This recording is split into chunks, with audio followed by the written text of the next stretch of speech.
안녕하세요 여러분. 오늘도 성령의 기름 부으심이 가득 넘치는 복된 예배가 되기를, 또 복된 하루가 되기를 간절히 기도하고 축복합니다. 함께 찬양하며 하나님의 은혜의 보좌 앞으로 나아가도록 하겠습니다.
이제 오늘 우리에게 주시는 하나님의 말씀을 같이 읽겠는데요. 오늘 말씀은 열왕기하 21장 1절부터 26절까지의 말씀입니다. 저와 여러분 영상을 보면서 한 절씩 같이 읽어보도록 하겠습니다. 므낫세가 왕이 될 때 나이가 12세라. 예루살렘에서 55년간 다스리니라. 그의 어머니의 이름은 헵시바더라.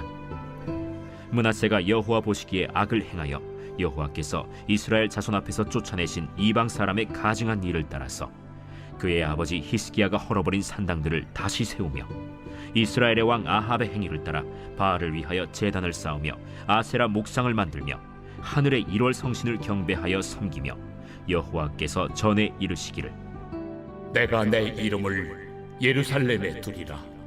하신 여호와의 성전에 제단들을 쌓고 또 여호와의 성전 두 마당에 하늘의 1월 성신을 위하여 제단들을 쌓고 또 자기의 아들을 불 가운데로 지나게 하며 점치며 사수를 행하며 신접한 자와 박수를 신임하여 여호와께서 보시기에 악을 많이 행하여 그 진노를 일으켰으며 또 자기가 만든 아로색인 아세라 목상을 성전에 세웠더라.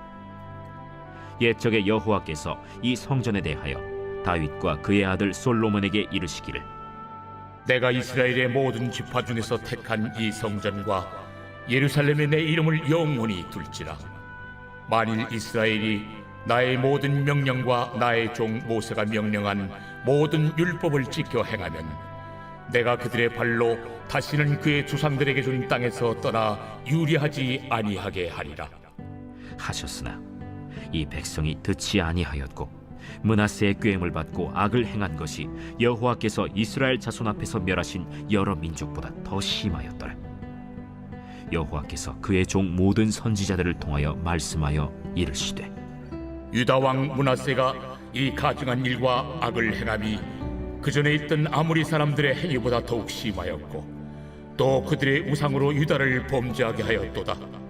그러므로 이스라엘의 하나님 여호와가 말하노니 내가 이제 예루살렘과 유다의 재앙을 내리리니 듣는 자마다 두기가 울리리라. 내가 사마리아를 잰 줄과 아합의 집을 다림 보던 추를 예루살렘에 베풀고 또 사람이 그릇을 씻어 엎음같이 예루살렘을 씻어 버릴지라. 내가 나의 기업에서 남은 자들을 버려 그들의 원수의 손에 넘긴즉 그들의 모든 원수에게 노략거리와 겁탈거리가 되리니 이는 애굽에서 나온 그의 조상 때부터 오늘까지 내가 보기에 악을 행하여 나의 진노를 일으켰음이니라. 므낫세가 유다에게 범죄하게 하여 여호와께서 보시기에 악을 행한 것 외에도 또 무죄한 자의 피를 심히 많이 흘려 예루살렘 이 끝에서 저 끝까지 가득하게 하였더라. 므낫세의 남은 사적과 그가 행한 모든 일과 범한 죄는 유다 왕 역대 지략에 기록되지 아니하였느냐.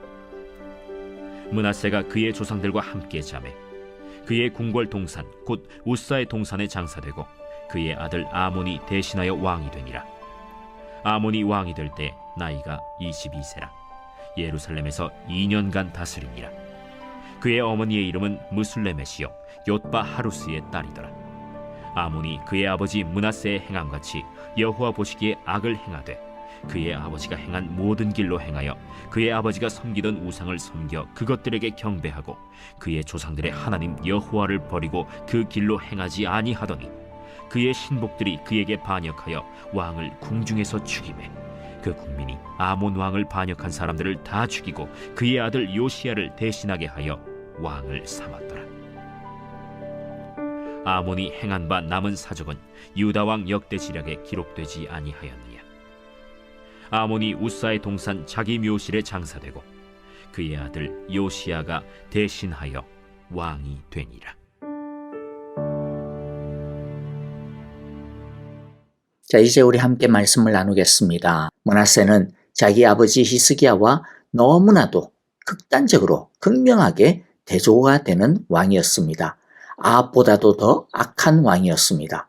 므낫세는 BC 697년부터 642년까지 약 55년 동안이나 아주 길게 유다에서 제일 오래 유다를 다스리게 되었습니다. 므낫세가 왕이 된 나이가 12살이라고 하니까 므낫세는 히스기야가 15년의 생명 연장을 받은 이후에 낳은 아이가 되겠죠. 그러니 얼마나 히스기야가 애지중지 사랑과 정성을 다해 키워냈겠습니까? 하지만 므낫세는 여호와께서 보시기에 악한 일을 행하였고 그는 여호와께서 이스라엘 자손이 보는 앞에서 쫓아내신 이방 사람들의 역겨운 풍속을 따랐노라고 2절에서 그의 삶을 아주 극명하게 소개하고 있습니다. 그러면 그가 행한 구체적인 잘못은 무엇일까요? 3절부터 9절까지 성경은 조목조목 그 죄상을 밝히고 있습니다. 이런 므낫세의 죄에 대해 하나님은 어떻게 평가하고 있는지 말씀하고 있는데요. 2절과 9절 이런 말씀을 보면 므낫세의 죄는 하나님께서 전에 가나안 땅에서 멸망시키고 쫓아내었었던 가나안 족속의 죄보다 더 악하다라고 평가하고 있습니다. 이 말씀에서 우리는 두 가지 중요한 것을 살펴볼 수가 있는데요. 먼저 므낫세의 죄가 가나안 족속의 죄보다 더 악하다라고 하는 말의 의미입니다. 여기에는 두 가지 의미가 있는데요. 하나는 객관적으로 므낫세가 가나안 족속보다 오히려 더 열심히, 더 열렬히, 더 적극적으로, 더 악랄하게 우상 숭배를 했다라는 말입니다. 가나안 사람들이 므낫세가 하는 것을 보면 그냥 기가 죽을 정도로 므낫세를 찾아와가지고 배울 정도로 그 정도로 극렬하게 우상 숭배를 했다라는 거죠. 실제로 앞에서 우리가 살펴본 3절에서 9절까지의 므낫세를 죄를 보더라도 그야말로 우상 숭배의 종합 세트입니다. 므낫세는 당시 주변 나라 사람들이 섬기는 우상이라고 하는 우상은 죄다 끌어다가 섬겼습니다. 또 다른 의미는 이방 나라들은 하나님과 하나님의 명령을 알지 못하였기 때문에 어떻게 보면 하나님을 섬기지 않는 것이 당연하다라고 할 수도 있겠죠. 하지만 므낫세와 유다는 어떻습니까? 하나님과 하나님의 말씀을 잘 알고 있는 사람들 아닙니까? 그런데도 불구하고 게다가 당시의 이사야 선지자들을 비롯해서 많은 선지자들이 이런 죄에 대해 경고하는데도 불구하고 그 말씀을 선포하는데도 불구하고 죄를 지었습니다. 게다가 이러한 선지자들과 이러한 경건한 자들을 잡아 죽이기까지 했습니다. 그러한 이들의 죄가 이방 사람들의 죄보다 훨씬 더 무겁다라는 것입니다. 알고도 그것을 무시하고 거역하였기 때문에 모르고 지은 죄보다 훨씬 더 무겁다라는 것이죠. 이것은 오늘날 우리에게도 굉장히 엄중하고 또 무서운 경고를 주시는 말씀입니다. 죄라고 해서 다 같은 죄가 아니라는 거죠. 우리는 하나님을 안 믿는 사람들이 짓는 죄가 더 무거울 거야. 더 그렇게 생각하기 쉬운데 오늘 말씀을 보면 그 생각이 완전히 잘못되었다라고 하는 것을 알 수가 있지 않습니까? 같은 죄라도 하나님을 안 믿는 사람들이 짓는 죄가 무거운가요? 아니면 하나님을 믿고 말씀을 아는 사람들이 짓는 죄가 더 무거운가요? 믿으면서도 죄 짓는 것이 훨씬 더 무겁다라는 것입니다. 알면서도 짓는 죄가 훨씬 더 무겁다라는 것이죠. 물론 우리에게는 예수 그리스도의 보혈의 은혜가 있기 때문에 언제든지 회개하면 용서받을 수 있어서 다행입니다만은 그런데 그 다행이라고 하는 것도 제대로 한 말씀 앞에서 엎드려 회개할 때 다행인 것이죠.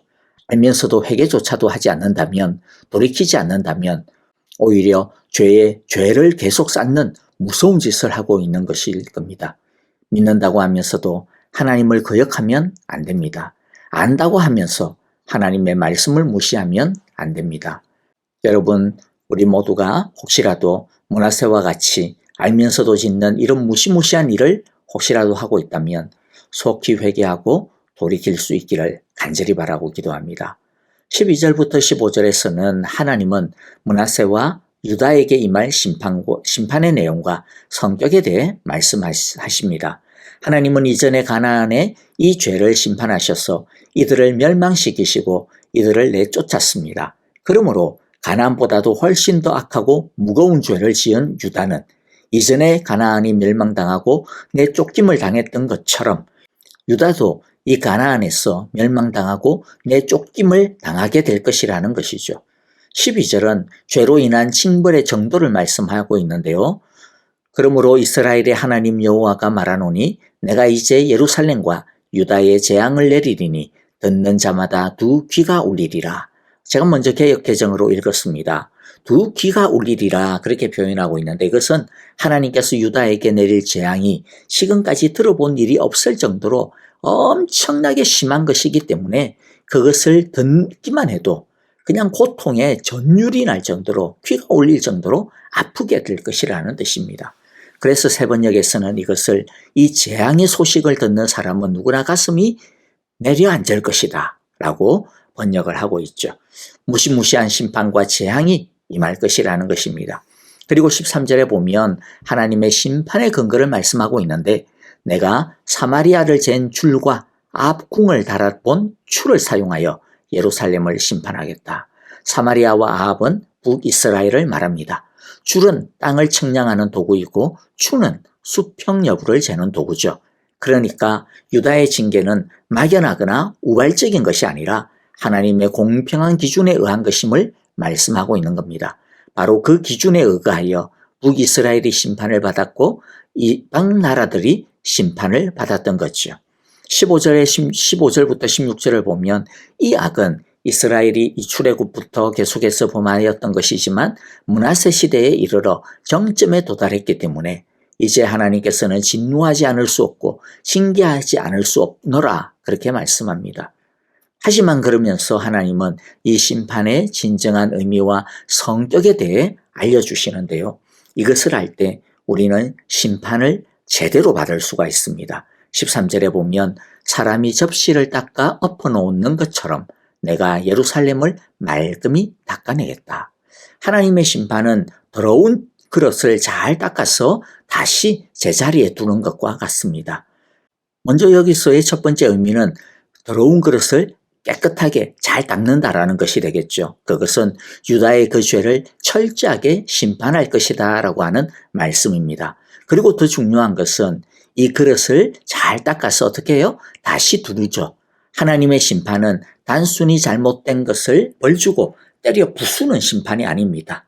그릇을 그냥 때려 부수는 것이 아니고 그릇을 잘 닦아서 다시 제자리에 둡니다. 다시 사용하도록 준비하도록 하는 것이 바로 심판이라는 것이죠. 하나님의 심판은 부수는 것이 목적이 아니라 깨끗하게 하는 것, 정화하는 것이 목적입니다. 회복이 목적입니다. 그렇기 때문에 우리가 설령 우리의 죄로 말미암아 하나님께 징벌을 받는 일을 당한다 하더라도 아이고 나 이제 끝났구나 망했다 그렇게 걱정할 필요가 없다라는 것이죠. 오히려 하나님의 징벌을 받는다면 힘들고 무섭다라고 해가지고 그 징벌을 자꾸 피해 다니면 그건 오히려 정말로 안 좋은 일입니다. 오히려 그들의 하나님이 나를 청소하기 시작했구나. 아이고 그래 잘 됐어. 내 하나님한테 걸렸네. 아이고 그러면 하나님 이제 이왕 청소 시작하신 것 나의 짓기를 온전히 정결하여 버려주시고 나의 혼잣물을 다 제하여 버려주십시오. 확실하게 깨끗하게 씻어주십시오라고 하나님의 청소에 완전히 맡기는 것이 제일 지혜롭고 그것이 하나님의 진짜 축복의 길이라고 하는 것을 우리 모두가 꼭 알기를 바랍니다. 그리고 14절에서 하나님의 심판의 방법에 대해 말하고 있죠. 뭡니까? 내가 내 소유인 내 백성 가운데서 살아남은 사람들을 유다를 이야기합니다. 모두 내버리겠고 그들을 원수의 손에 넘겨주겠다. 그러면 그들이 원수들의 먹이가 되겠고 그 모든 원수에게 급탈을 당할 것이다. 북이스라엘이 아시리아의 침략을 받아 멸망당한 것처럼 유다도 그렇게 침략받아 멸망당할 것이라는 것이죠. 그리고 이 말씀은 BC 586년 바벨론에게 멸망당함으로 그대로 성취가 됩니다. 자, 이제 정리하면서 마무리를 해보겠습니다. 므낫세는 왜 이렇게까지 악했던 것일까요? 무엇 때문에 그는 이렇게 악했던 것일까요? 8절과 9절에 보면 무엇보다도 므낫세가 하나님의 말씀을 가볍게 여겼고 하나님의 말씀을 무시했고 하나님의 말씀을 어겼기 때문이라고 말씀하고 있습니다. 9절에 보면 그 백성들은 이 말씀에 복종하지 않았다. 이 므낫세를 포함한 거죠. 므낫세가 이렇게 막 나간 것은 대단한 실수가 있어서가 아닙니다. 아주 사소한 것입니다. 말씀을 알았지만 말씀을 사랑하지 않았고 아버지 히스기야로부터 말씀을 많이 듣고 많이 배웠지만 그 말씀을 존귀 여기지 않았습니다. 존중하지 않았습니다. 지식으로만 배웠지 복종하지 않았기 때문입니다. 반면에 히스기야는 어떻게 그렇게 하나님의 능력을 경험할 수 있었습니까? 열왕기하 18장 6절에 보면 히스기야는 여호와에게만 매달려 여호와를 배반하는 일이 없이 여호와께서 모세에게 명하여 주신 계명들을 준수하였다. 말씀을 듣고 배운 것으로 그친 것이 아니라 하나님에게만 매달렸습니다. 그리고 듣고 배운 그 말씀대로 살아내려고 애썼던 것이죠. 그 결과 히스기야는 하나님의 축복을 받았습니다. 열왕기하 18장 7절 어디를 가든지 여호와께서 그와 함께 계심으로 그는 늘 성공하였다. 하지만 뛰어난 아버지를 두었고 많은 말씀을 듣고 배웠지만 하나님의 말씀에 불순종함으로써 심판과 파멸을 므낫세는 자초했던 것이죠. 아주 작은 차이가 엄청난 결과를 만들어낸 것입니다. 우리 하나님께서는 순종하였을 때는 분명히 함께 계시며 더 큰 은혜를 경험하게 하시지만 불순종하였을 때는 반드시 징계하십니다. 그러므로 말씀에 대한 사랑과 무시, 말씀에 대한 순종과 불순종이라고 하는 이 차이가 어떠한 결과를 나타내는지 우리 모두 오늘 마음 가운데 새기면서 므낫세가 아니라 히스기야의 길을 걸어가는 우리 모두가 되기를 바랍니다. 그런데 하나님의 징계의 목적이 무엇이라고요? 다시 말씀드리지만 부숴버리는 것이 아니라 깨끗하게 하여 다시 사용하게 하시려는 것, 정화, 회복이 목적입니다. 므낫세의 이야기를 마치면서 우리는 열왕기 하에는 나오지 않지만 므낫세의 매우 중요한 사건을 언급하여야겠습니다. 역대하 33장에 나오는 기록인데요. 오늘의 말씀을 보면 유다가 당장이라도 멸망당할 것처럼 보이지만 하지만 유다의 멸망은 므낫세 사후 약 60년 뒤에 일어납니다. 하나님께서 심판을 미루어 주신 것이죠. 왜 미루어 주셨을까요? 그것을 보면요. 므낫세가 하나님의 징계를 진짜 받습니다. 쇠사슬에 결박되고 갈고리에 꿰어가지고 아시리아의 왕에게 사로잡혀가지고 바벨론까지 끌려갑니다. 거기서 아시리아 왕에게 충성을 맹세한 후 다시 유다로 천신만고 끝에 돌아오게 되는데요. 그런데 유다로 돌아온 므낫세는 깊이 회개하고 모든 우상을 제하고 여호와의 제단을 다시 세우고 백성들에게 여호와만을 섬기라고 명합니다. 그러자 하나님은 그에게 왕위를 다시 허락하셨고 재기의 삶을 살 수 있게 하신 것이죠. 그리고 그 멸망도 60년의 기회를 다시 주신 것입니다. 하나님은 이렇게 너무나도 은혜가 풍성한 하나님이십니다. 아무리 약한 사람이라도 진정으로 회개하고 말씀 앞으로 돌아오면 언제든지 그 넓은 팔을 활짝 펴서 안아주십니다. 회복시켜 주십니다. 우리 모두 이처럼 은혜가 풍성한 하나님의 그 사랑 안에 항상 거하며 하나님의 말씀을 듣고 배우기만 하지 말고 말씀을 사랑하고 말씀을 존귀히 여기며 하나님에게만 매달리고 하나님의 말씀만을 따라가고 준수하는 우리 모두가 되기를 간절히 바라고 기도합니다. 아멘. 오늘 우리에게 주신 말씀들 여러분들 마음 가운데 새기면서요. 하나라도 하나님께서 각자에게 주시는 메시지들 마음 가운데 새기고 우리 함께 회개할 것 회개하며 붙들고 의지할 것들 의지하고 또 순종하고 적용해야 될 것들 함께 헌신함으로 하나님 앞에 엎드리는 시간 되어지기를 바랍니다. 교회와 우리 형제자매들을 위하여 기도할 때 우리 서로를 위하여 중보하기를 바라고요. 또 우리 아픈 많은 성도들이 있습니다. 아시는 대로 우리 함께 치유를 위하여 기도했으면 좋겠습니다. 특별히 지수영 집사님과 또 이경 집사님 주여 은혜를 주셔서 회복시키시고 고치시고 온전한 나음을 주옵소서 그렇게 기도하시고요. 선교사님들을 위해서도 우리 함께 사랑으로 기도하겠습니다.